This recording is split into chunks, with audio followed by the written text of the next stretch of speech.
A Caerte e Lide apresentam Cresce SC, o podcast de comunicação para o desenvolvimento de marcas e lideranças.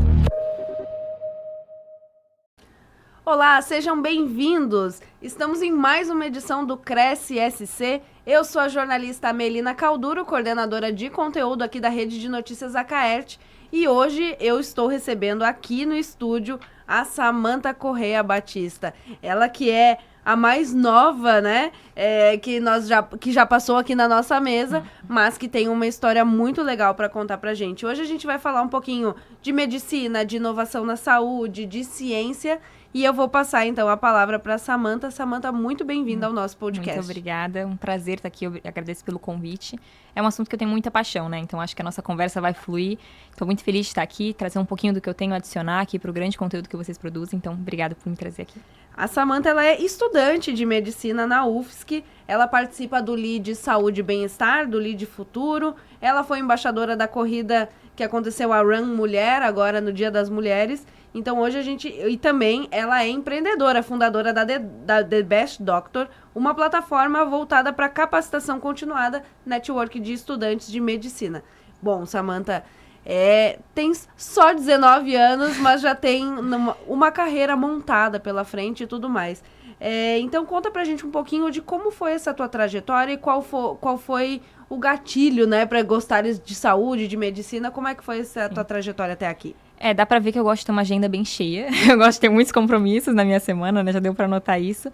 Mas realmente tudo começou, essa paixão pela medicina. Eu decidi que eu queria fazer medicina mais ou menos durante a pandemia, que foi a transição, assim, pro meu ensino médio.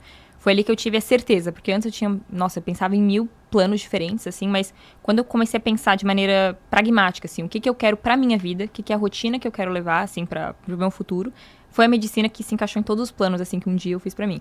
Então, eu comecei a me apaixonar muito pela área da medicina, porque no ensino fundamental eu tive um contato com um professor de ciências, que basicamente me acolheu, assim, me ensinou tudo sobre ciências. Ele basicamente chegava para mim e perguntava, o que você quer saber? Então, com isso, eu comecei a entrar mais em contato com a área da ciência, me apaixonei muito, assim, pelo uso do microscópio, pelos artigos científicos, pela leitura científica, comecei a ter esse contato mais cedo. E uma vez que eu comecei a pensar, meu Deus, que faculdade eu vou ir, né? Porque a gente tem esse dilema ali, entrando no ensino médio. Eu pensei assim, a medicina é a área que eu quero seguir. Porque eu sou apaixonada pelos estudos, eu realmente amo estudar, eu amo ler na maneira ampla, assim, do estudo, né? Eu amo ler, eu amo conversar com as pessoas, eu amo ver filmes, eu amo estudar da maneira mais ampla. Mas, ao mesmo tempo, eu não quero ter isso de maneira teórica e só idealizada. Eu quero aplicar isso, sabe? Eu quero ver o impacto da minha disciplina, da minha paixão nos estudos na vida de uma pessoa. E a medicina é isso, é você ter um trabalho quase de detetive, coletando os sintomas de uma pessoa. Você faz esse pensamento junto com tudo que você já estudou dentro da medicina e a partir disso você elabora uma solução para tentar solucionar aquele problema da pessoa. Então impacta diretamente na qualidade de vida de outro. Então eu entrei na área da saúde por isso, por conta desse cuidado que na medicina faz esse papel de detetive, né? Juntava bem o que eu queria de estudar pra caramba e ao mesmo tempo impactar na vida de alguém. Tu saiu do terceirão direto para a UFSC, né? A Universidade Federal aqui de Santa Catarina. Mas esse não é um processo fácil. Como é que foi todo esse processo até começar a faculdade? Foi, assim, um processo árduo, porque no meu primeiro ano de ensino médio eu já tinha certeza que eu queria medicina na Federal. E quando todo mundo me perguntava, eu falava assim, eu vou passar direto do ensino médio. E daí as pessoas me perguntavam, tá, mas o que você vai fazer se você não passar? E eu falava, não existe essa alternativa, eu vou passar em medicina direto para Federal. Porque realmente eu não gastava minha energia pensando nesse plano B. Eu só tinha esse plano e é isso que eu vou fazer. Então, eu entrei no ensino médio, já foquei em ter uma base muito grande, assim, de conteúdos. Eu falava com muitos professores, assim, pra realmente ter aquele detalhe e perguntar já no primeiro ano, tipo, como é que isso cai? Como é que vai ser abordado isso na prova? Isso cai mais, isso cai menos? Então, eu ficava sempre conversando com os professores. E a partir do primeiro e segundo ano, eu consolidei uma base muito boa. E no terceirão, foi o ano que eu avisei pra todo mundo, começo de ano. Gente, aqui, ó, não vou existir, tá? Não contem comigo pra festas, não contem comigo, porque eu realmente vou focar nos meus estudos. Então, 2023 foi o ano que eu foquei completamente de cabeça. Eu abri mão de um monte de coisa que todo mundo achou que eu era maluca. Parei de ir em festa, fiz até coisas que eu não recomendo muito agora, sendo da área da saúde. Mas não malhei muito, não cuidei muito da minha alimentação, fui muito pro extremo, mas também era isso psicológico de eu quero dar o meu melhor, quero dar tudo. Então, todas as minhas horas eram voltadas pra isso. Me matei de estudar. Eu tive uma estratégia que eu queria fazer quase que 3, 4 anos de cursinho em um. Então, eu dividia por trimestres. Então, na minha cabeça, eu tinha que ter um trimestre igual a um ano de cursinho. E fiquei treinando a minha cabeça de, não é a primeira vez que eu tô fazendo. Vai ser a terceira, vai ser a quarta. Pra ter essa experiência de prova muito grande. Pra daí, quando chegasse no final do ano, eu conseguir passar. Consegui passar na UFSC, porque foi que saiu o primeiro, né? O vestibular direto. E teria a nota pra passar até pelo Enem. Mas eu acabei usando a nota do Enem pra passar no UFRJ também, que eu passei. Mas, enfim, eu me dediquei pra caramba e consegui ter esse resultado. E hoje estou usufruindo disso tudo, vivendo meu sonho na Federal. É muito legal a gente conversar sobre isso, porque quem escuta acha que é uma coisa simples. Que, saiu do terceirão e foi direto pra faculdade. Mas tem que ter muita disciplina. E acho que a disciplina é um dos pilares da liderança também, né? Exatamente. É muito isso, você ter essa autorresponsabilidade, sabe? E eu sempre gostei muito, a gente vai falar um pouco sobre isso, né? De comunicação, de liderança. E eu sempre lidei isso com as outras pessoas, no sentido de que sempre gostei de ser presidente de classe, essas coisas de liderança estudantil, né? Sempre me envolvi muito com isso. Mas no ano de vestibular eu aprendi muito a liderar a si próprio. Como que você pode liderar as suas angústias, se você tá decepcionado ali com aquele resultado, mas no outro dia você tem que sentar a bunda na cadeira e estudar igual. Se você tá muito feliz com o resultado, você tem que liderar o seu fôlego, o seu ânimo e falar assim, tá bom, mas o jogo ainda não tá ganho. Então você tem que ficar constantemente liderando as suas emoções, ser dono de si, pra ter essa disciplina de fazer o que precisa ser feito. Você não pode ficar super entusiasmado que foi bem no simulado e não pode ficar também depressivo porque foi mal. Então você tem que realmente se equilibrar e aprender a se controlar. Eu vejo que isso me trouxe impactos agora em outras áreas da vida, porque a partir do momento que eu entendi o que é disciplina, o que é você fazer o que não quer ser que você não quer fazer, né? A partir desse momento que eu aprendi a me controlar, eu consigo entender melhor a psicologia humana mesmo, do que é você não querer fazer e você ter que fazer, né? Então você tem que aprender isso na marra. Então hoje eu trago isso para os outros projetos, enfim, para como eu posso me tornar uma líder melhor para entender o outro mais, entender essa questão da disciplina. Fazer o que tem que ser feito. E essa é uma questão que é bem difícil, porque às vezes realmente a nossa mente nos boicota, mas acredito que esse equilíbrio, né, de ter o emocional bem equilibrado, funciona para ter os resultados que querias. Então hoje tu pode dizer, bom, eu consegui, eu fiz o melhor que eu podia na época, e hoje tu estás no 2º ano de medicina e já tens artigo científico publicado. Tô sabendo que tem um, inclusive, fora do país. Conta um pouquinho pra gente. Novidade quentinha essa, que descobri ontem, inclusive, mas eu, enfim, foquei muito na produção científica e eu acabei de ser aprovada, 2 trabalhos aprovados para um congresso na Alemanha, em Munique. Então, fui convidada lá para apresentar meus trabalhos científicos. Assim, eu tô super empolgada sobre isso, porque, enfim, é muito legal ter esse reconhecimento, né? E já entrando na faculdade, como eu te comentei, meu professor me incentivou muito a ter essa escrita científica, então eu entrei e como eu tinha pausado isso pelo vestibular, você não tem tempo de ficar lendo artigo científico no vestibular, eu pensei assim, não, vou voltar para esse meu interesse.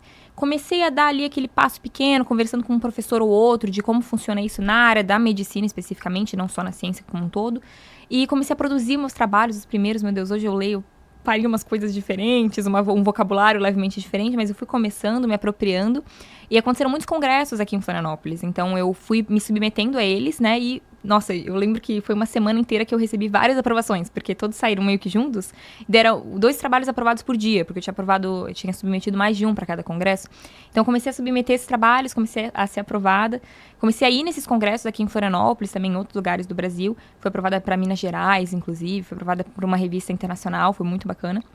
E com isso eu comecei a ser conhecida na faculdade como a garota dos congressos. Porque eu vivia nos congressos. Teve um mês que eu acho que era semana sim, semana não, eu tava num congresso. Sem brincadeira. Então a galera começou a me conhecer ali dentro da faculdade. Começou a entender que eu era uma pessoa que tinha interesse na produção científica. E é um grande mito, assim, hoje em dia na faculdade de medicina. Porque a galera deixa lá pro TCC e acaba achando que não é possível ser feito nos primeiros anos ali de faculdade. Sendo que sim, a gente não entrou ali sendo muito bebê, assim. A gente não domina a medicina. Mas a gente é vestibulando, a gente foi vestibulando, tem conhecimento sobre as ciências. Então, pesquisando, indo atrás, dá pra fazer muita coisa. E foi aí que surgiu a The Best Doctor. Porque eu percebi essa demanda de as pessoas não sabem fazer produção científica, sendo que é fundamental pra gente, não só adquirir repertório, mas ter esse networking de ir em congressos e, enfim, muito bom para nossos editais de intercâmbio, de estágio, eles levam isso em consideração. Então, comecei a notar isso e comecei por meio dessa comunicação de eu quero ser conhecida como a garota dos congressos, eu quero ser conhecida como essa garota que faz trabalhos científicos e se dedica na faculdade. Por meio disso, eu fui criando a The Best Doctor. E é bom também a questão dos congressos, das revistas, porque às vezes o não vem com um feedback que é essencial para o teu trabalho. E é importante ter também o acerto e o erro durante a jornada, né? Então, olhar para trás os artigos que eu mudaria hoje, mas também te deram já essa experiência de como ter a aprovação nos outros artigos também. Então, é bom para quem está nos ouvindo também ver que tem toda essa trajetória e justamente é uma pesquisa, né? Então, a gente não sabe, mas vai aprendendo ao longo do caminho. Então, conta um pouquinho mais pra gente hoje como que funciona a The Best Doctor, né? Tu citou pra gente aqui que é a tua plataforma de treinamento, né? De produção científica e estratégica para estudantes de medicina. Como funciona? É uma plataforma? É com assinatura? Como é que é o projeto? Então, a The Best Doctor ela surgiu como esse guarda-chuva de soluções para estudante de medicina. Então, tem várias coisinhas que o estudante vai tendo dificuldade ali ao longo da graduação. A gente está planejando até nas próximas soluções que a gente vai trazer. E a principal delas, que é o primeiro produto que a gente lançou, foi realmente um treinamento para a produção científica. Então, a gente tem ali na nossa plataforma, no nosso site, thebestdoctor.com.br, a gente tem ali algumas opções de treinamento. Então, a gente tem um treinamento gravado puramente e tem um treinamento gravado junto com mentorias comigo, em que eu faço esse one-on-one de quais congressos você quer, quais congressos são mais estratégicos para você não perder o seu tempo, né? Você não pode ficar indo em todos, né? Então, escolher os mais estratégicos, como escolher temas, como fazer a produção passo a passo de que cada congresso preferiria, cada banca. Então, a gente tem essas duas opções, só gravado e gravado com mentoria. E, a partir disso, a gente faz realmente esse passo a passo para o estudante de medicina entender do zero como que ele pode achar um congresso, definir um tema, escrever a introdução, objetivo, metodologia, cada parte do trabalho científico. E, a partir disso, ele sai dali sabendo produzir para qualquer congresso e conseguir aumentar o seu currículo, né? Então, a The Best Doctor vai ter esse, né, guarda-chuva de soluções e essa vai ser a primeira solução que a gente lançou. E como é que tens usado essa questão do lead saúde e bem-estar, do lead futuro, junto com essa parte de empreendedorismo para alavancar a The Best Doctor? O lead saúde e bem-estar e tanto o lead futuro, eles têm servido muito para mim para manter realmente a par. Às vezes a gente está na universidade e tem um currículo ali definido que não foi definido em 2025, né? Um currículo realmente porque tem uma base teórica, enfim, é um currículo de muitos anos atrás. Então, você tem uma coisa que não está muito atualizada. Os professores, às vezes, comentam, enfim, mas na hora tem que bater ali o conteúdo, eles acabam não se aprofundando nisso, né? Então, o Lead Saúde e Bem-Estar e o Lead Futuro, eles têm me servido para isso, para eu ter essa consciência do que está acontecendo agora na saúde de Florianópolis, na saúde do estado. Então, o que está acontecendo agora, o que os jovens estão pensando de soluções, para onde a sociedade está caminhando. E com base nisso, eu consigo também me conectar com outras empresas e perceber assim, se você está indo para isso, então significa que a saúde deveria estar mais focada nessa solução, nesse problema. Então, com isso, eu me mantenho mais a par, e que é muito útil para mim enquanto formação de médica, né? Porque uma vez que você está formado, às vezes acaba sendo difícil você pegar esse gancho de para onde a sociedade está caminhando, né? Você acaba ficando para trás, assim, no trem. Então, enquanto eu estou me formando, eu quero entender para onde que a saúde no estado de Santa Catarina está indo. Já adianto que está indo de uma maneira muito próspera. Eu acho que realmente é a próxima frente de expansão do nosso estado, porque a gente tem várias áreas muito consolidadas, né? Varejo, agro, e acaba que a saúde pode ser um grande meio de expansão. Então, uma vez que eu entendo que para onde que está indo isso, eu, enquanto médica, que também estou indo para esse caminho, consigo me alinhar melhor com as próximas perspectivas do estado. É muito legal te ouvir falar, porque dá para ver claramente que não é aquela questão de me formei em medicina e escolhi uma área só. Tem todo um estudo, tem diversas frentes abertas, tem uma mente mais empreendedora. Como é que tu conseguiu formar esse pensamento para ir além da medicina, unindo com a tua paixão? É muito louco isso, né? Mas essa questão da comunicação, eu vejo que esse foi o grande diferencial para mim. Eu sempre gostei muito de me comunicar, dá pra ver aqui nessa conversa. Eu sempre gostei muito de falar com as pessoas e as pessoas me falavam assim: mas você vai ser médica, vai ficar presa num consultório falando só com uma pessoa por vez? Não, você tem que ser muito mais expansiva, porque às vezes a gente tem esse negócio do médico, como ele tem muitos anos de formação, ele acaba ficando muito técnico, especialista e perde a habilidade ao longo dos anos de se comunicar com as pessoas.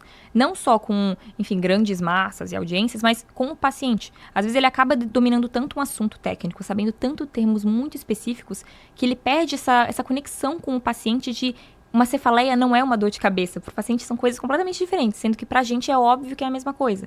Então, ele acaba sendo tão técnico ao longo dos anos de formação que ele perde um pouco desse contato, da comunicação, enfim. Então, eu entrei na medicina pensando nisso. Eu quero ser uma médica com um ótimo repertório técnico, no sentido de, eu quero solucionar problemas, eu não quero ser uma charlatã, assim, eu quero ter embasamento técnico, científico no que eu tô falando, mas eu quero manter essa comunicação com o paciente e quero manter essa comunicação com as pessoas. A Universidade Federal, hoje em dia, ela é o maior centro de excelência do estado. Infelizmente, a gente não tem muitas pessoas que falam sobre isso, mas a Federal me surpreendeu, assim, de 1000 maneiras, e olha que eu tinha expectativas muito elevadas. Mas, assim, o corpo docente, o embasamento técnico que a gente tem lá dentro é de uma excelência tamanha. Então, eu quero ser uma dessas pessoas que vai falar sobre isso, vai falar sobre a medicina para que cheguem mais pessoas. Não adianta a gente ficar ali fechadinho de eu sei esse conhecimento, eu vou guardar ele para mim porque eu sei muito bem dele. Não, a gente tem que compartilhar sobre isso, não só com o nosso paciente, mas com todo mundo. Falar sobre saúde, falar sobre bem-estar, falar sobre o futuro da sociedade.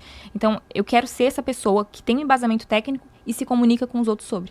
E hoje tu tens usado a tua rede social muito para isso também, né? Que é, querendo ou não, é uma forma de disseminar toda essa paixão e também trazer um pouco de...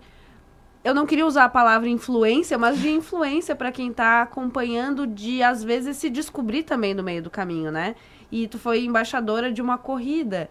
Hoje a corrida tá no auge, né? Principalmente aqui. A gente tem uma questão muito privilegiada em Santa Catarina, principalmente em Florianópolis, que é essa questão da saúde, que é esse envolvimento com a qualidade de vida. Mas a gente sabe que hoje também o esporte ele é uma válvula de escape, né? Uma fuga do dia a dia. E como é que foi para ti essa experiência, tanto como embaixadora e também trazer um pouquinho da tua rede social como uma influência? Embaixar aquela corrida foi, assim, de uma honra tamanha para mim. Quando eu recebi o convite, eu fiquei muito feliz, porque, em parte, eu representei um pouco dessa massa estudantil e dessa massa também da saúde, né? Então, ser estudante de medicina foi muito legal para mim participar dessa corrida. E eu acho que é muito isso. Eu acho que o esporte, eu até vou aumentar um pouco essa definição que você comentou de válvula de escape, né? O esporte, hoje em dia, a gente deturpou um pouco o que é ser esporte, o que é ser atleta, né? Então, você tem essa visão de que se você não for correr para pegar pódio, nem adianta correr. Se você não for correr para bater RP, para você bater o seu recorde, para você ser o melhor, não adianta nem ir. Só que o esporte, na essência, digo isso até como uma pessoa que está estudando os mecanismos fisiológicos disso, ele é para você melhorar a sua saúde física, a sua saúde mental, é para você prevenir a doença antes que ela aconteça. Então você não precisa ser o melhor, você não precisa ser atleta, viver daquilo. Não, só tenta incluir aquilo no seu cotidiano para você usufruir dos benefícios. Então, para mim, eu digo até como pessoa, foi muito importante ser embaixadora dessa corrida, porque até no meu ano de vestibular, que eu fiz umas decisões meio ruins no quesito físico, né, e tudo mais, eu me distanciei do esporte porque eu tinha essa concepção errada de que ou você estuda, ou você cuida do seu físico, ou você cuida de você. E hoje eu tento integrar isso, nem que seja 30 minutos por dia de atividade física para espairecer a cabeça, para você ter uma outra coisa para fazer, a não ser ficar ali das 7 até as 6 na universidade tendo aula. Então, você trazer isso para o seu cotidiano, para mim, foi muito simbólico. Pessoalmente, gostei de participar da corrida, ser embaixadora, levar essa palavra adiante, porque as pessoas têm que incluir isso no seu dia a dia. Você não precisa ser atleta. Eu não sou uma pessoa, eu vou até comentar, não tenho um pace absurdo naquela corrida. Eu fui um pace normal, mediano, e adorei, me diverti pra caramba. Foi um dia super divertido, fui com a minha família lá e espaireci completamente das provas da faculdade. E esse é o propósito do esporte, sabe? Essa corrida trouxe muito isso. O esporte tem que agregar na sua vida, não tem que ser essa coisa maçante de, ai meu Deus, eu tenho que treinar. Não, tem que achar um esporte que você goste e incluir isso. Então, eu fiquei feliz de ser convidada para ser embaixadora e usei muito do meu Instagram para compartilhar isso com os meus seguidores, né? De você não precisa viver do esporte, você pode e deve encaixar isso na sua rotina. Até porque a corrida começa do primeiro passo.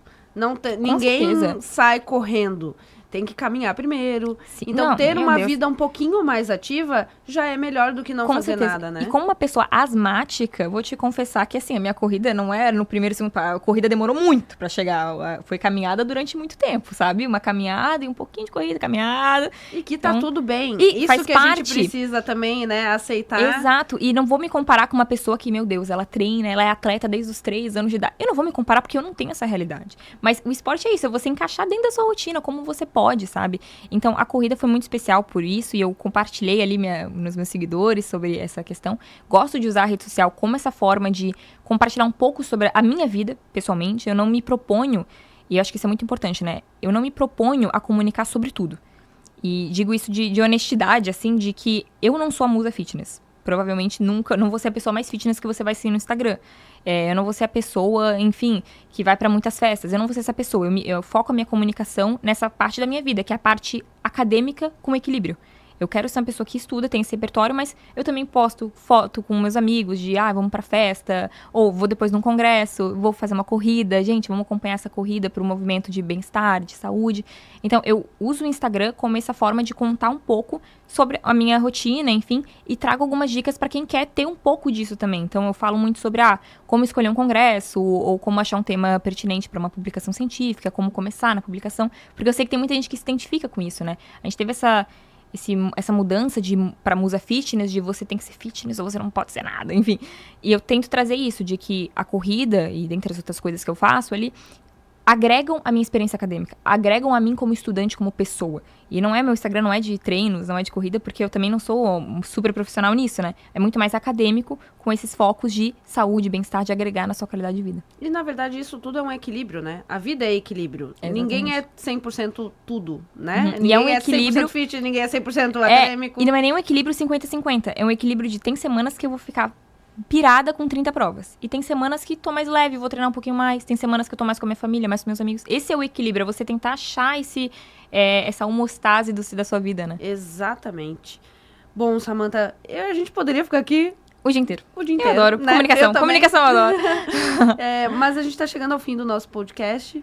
E eu queria que tu deixasse um conselho, uma frase, uma palavra para quem tá nos ouvindo, porque a tua história é muito legal, é muito inspiradora, tem só 19 anos e uma bagagem imensa.